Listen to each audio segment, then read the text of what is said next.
When you got to Bank One, I think this is where you first started putting into practice the culture around risk. What was the risk culture at Bank One, and how did you change it? Yeah, I've always been very risk conscious. And risk conscious does not mean getting rid of risk. It means properly pricing it and understanding the potential outcomes.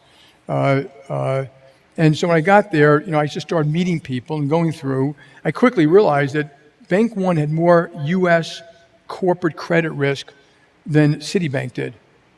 And the way they accounted for it was unbelievably aggressive.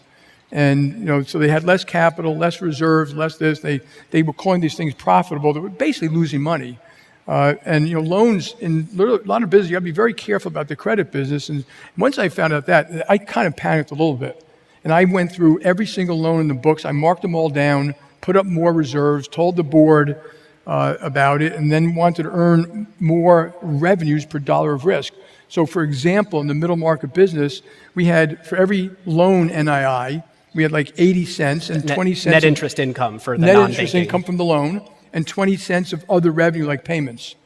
By the time we merged with JP Morgan, we had 40 NII from the loan and 60% NIR from other type of things like payments. And one, you're being paid for the risk, and one, you're being paid little for the risk.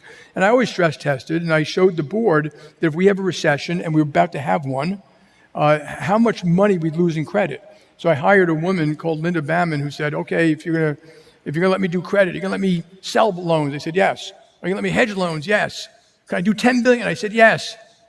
She said, okay, I'll join. And we probably reduced the balance sheet by 50 billion and then we did have a recession, but we were kind of okay by then. With one big bad one, which is United, which went bankrupt. And we basically owned it for a small period of time.